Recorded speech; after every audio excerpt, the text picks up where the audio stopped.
మేము ఎవరికి అడిగితే వారికి మైక్ ఇచ్చే సాంప్రదాయం ఉంది. కానీ మీరు సభా సాంప్రదాయాలకు తిలోదక. హరీష్ రావు గారు, ఈ సభల ప్రతి సభ్యుడికి మాట్లాడే అవకాశం ఉన్నది. మీరు చేరుకు నేర్పించవలసిన అవసరం లేదు. మీకు అవకాశం ఇచ్చినా మీరు మాట్లాడండి. నాకు చేరుకు నేర్పించవలసిన అవసరం లేదు. ఈ శాసనసభల ఏ సభ్యుడికైనా మాట్లాడే హక్కు ఉంది. మీరు సీనియర్ శాసనసభ్యులు నాకు నేర్పించవలసిన అవసరం లేదు, చేరుకు నేర్పించవలసిన అవసరం లేదు. మీరు మాట్లాడండి.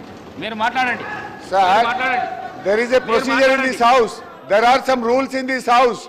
ఎప్పుడు అందరి సభ్యులకు మాట్లాడే హక్కు ఉన్నా ఏదైనా ఒక అంశం మీద ప్రధాన ప్రతిపక్షం నుంచి ఎవరు మాట్లాడతారని అడిగి ఆ ప్రధాన ప్రతిపక్షం నుంచి పేరు తీసుకొని మాట్లాడించే సాంప్రదాయం ఈ సభలో ఉంది.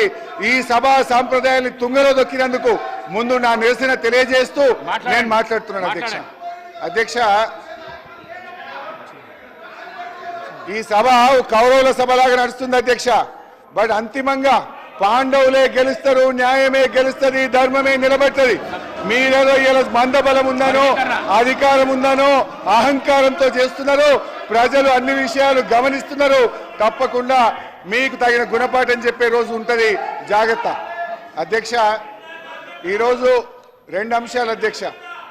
ఎస్సీ వర్గీకరణ మీద భారత సర్వోన్నత న్యాయస్థానం ఇచ్చిన తీర్పును బీఆర్ఎస్ పార్టీ పక్షాన మా యొక్క హర్షాన్ని వ్యక్తం చేస్తూ ఉన్నాం, స్వాగతిస్తూ ఉన్నాం.